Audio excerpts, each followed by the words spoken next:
आज की डेट में तुम जानते हो रेल भी बिक गई और अब शिक्षा बिक रही है, ये पता है तुम्हें? हरियाणा सरकार की पॉलिसी नई निकली है, धीरे धीरे देश के कई राज्यों में पहुंचेगी। हरियाणा सरकार का देखो तुम क्या किया। सरकार ने कह दिया, अखबार में आ गया लिखित ये कि जिसकी सालाना आय 1,80,000 से कम है हरियाणा में, उनके बच्चे अगर गवर्नमेंट स्कूल में जाते हैं तो 500 रुपए फीस देंगे। फ्री में नहीं, 500 रुपए फीस देनी पड़ेगी। और अगर उनके बच्चे प्राइवेट स्कूल में जाते हैं तो सरकार उनको 1100 रुपए देगी। ये तो उनको मिलेंगे अगर उनके बच्चे जाएंगे तो, और ये उनको देने हैं। अब बताओ आदमी क्या करेगा? देने वाला काम करेगा, मिलने वाला काम करेगा? भाई आदमी का बच्चा अगर गवर्नमेंट में जाता है तो पैसे देगा और प्राइवेट में जाएगा तो सरकार देगी। बताओ आदमी क्या करेगा? प्राइवेट भेजेगा, अपने घर से 500 क्यों लगाएगा? एक तो सरकारी, एक तो प्राइवेट। तो आम जो ये गरीब आदमी अपने बच्चे को कहाँ भेजेगा? ये देखो कितनी अच्छी चाल है, अगर तुम्हें समझ में आया तो। ये चल रही है सरकार। 1100 रुपए सरकार कहती है हम भर देंगे आपके बच्चे के, आपको चिंता नहीं करनी। अगर आपने सरकारी में पढ़ाया तो कितने रुपए लेंगे? 500। तो आदमी सोचेगा 2 बच्चे हैं, क्यों 1000 रुपए फूकूं, इससे बढ़िया प्राइवेट भेजूं, सरकार देगी मेरे बच्चे के पैसे, देगी भी सरकार। 1-2 साल बाद क्या होगा? सारे सरकारी स्कूल धीरे धीरे क्या हो जाएंगे? खत्म हो जाएंगे, खाली हो जाएंगे, बिल्डिंग खाली, एडमिशन 0। 1 साल 2 साल 5 साल बाद क्या होगा? सारे एडमिशन 0 0 0। फिर सरकार दिखाएगी बजट में कि तुम घाटे का नुकसान का सौदा है, सरकारी स्कूल बंद पड़े हैं जी, बिना बात इन टीचर्स को हम इतनी सैलरी दे रहे हैं, चपड़ासी रखे हुए हैं, हेडमास्टर है, कोई बेल बजाने वाला है, बच्चा तो कोई आता नहीं। तो कहेंगे काम करो, इसको बेचो, इस प्रॉपर्टी को बेचना स्टार्ट करो। सरकारी प्रॉपर्टी है, हर गांव में सरकारी स्कूल है। आप सोचो कितने स्कूल होंगे भारत में। धीरे धीरे करके अगले आने वाले 5 से 7 साल का भारत ऐसा बता रही हूँ मैं, जो होगा देखना तुम्हारे सामने। ये सारे स्कूलों का दाम निकलेगा। दाम इन द सेंस, भाई जहां जितने महंगी प्रॉपर्टी है महंगा। अब कौन खरीदेगा पूरे देश की बेल्ट को? जिसके पास पैसा है। तुम और मैं तो नहीं खरीद सकते देश के स्कूल, तो उस देश के पूरे स्कूलों को खरीदने का किसके पास पैसा है? अंबानी और अडानी ये ले लेंगे सरकार से कि जी हम इतने करोड़ रुपए आपको देते हैं सरकारी स्कूलों के बदले, हम डेवलप कर लेंगे। और फिर सरकार 1-2 साल बाद कहेगी हम बहुत नुकसान में जा रहे हैं, हमारे बस की 1100 रुपए देने नहीं है। अब गरीब आदमी फंस गया, उसका बच्चा उस टाइम तक 7वीं में पहुंच गया, मान लो पहली से स्टार्ट किया था, 5-6 साल दिए पैसे, अब अटका दिया, हम तो नहीं देंगे पैसे, पढ़ाना है पढ़ा लो, तो अनपढ़ रख लो। अब वो बेचारा गया कि वापस सरकारी में जाके देखो तो सरकारी पे तो ताला है, बोर्ड बदला हुआ है। किसके पास है वो बोर्ड? अब अंबानी। अब अंबानी अडानी प्राइवेट स्कूल है, तो वो जाके फीस पता करेगा तो भैया मैं तो नहीं पढ़ा सकता।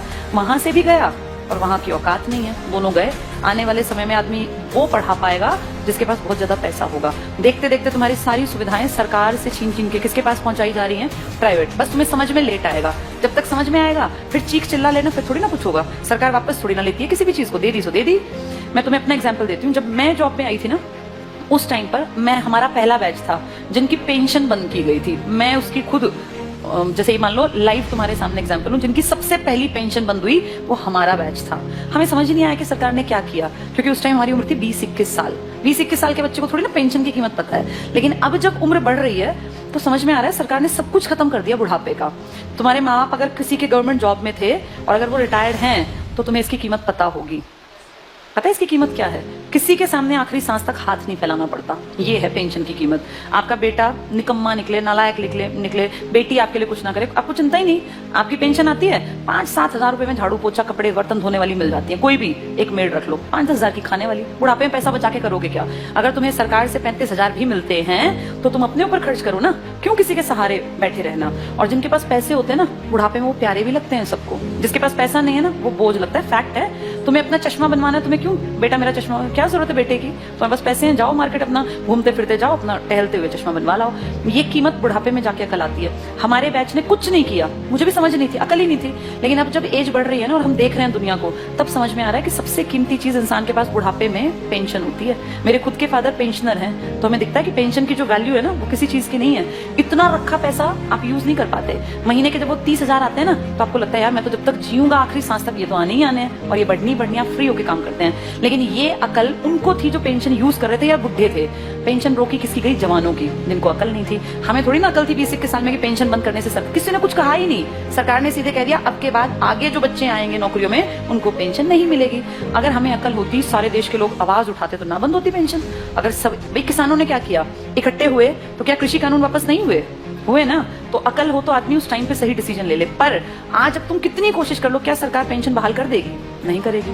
मतलब ना के बराबर है। एक आधा राज्य को करे, लालच में 1-2 साल में कह दे, पर वैसे नामुमकिन बराबर है। इसीलिए जब चीजें बंद हो रही होती है ना, तब जागना होता है कि सरकार गलत कर रही है।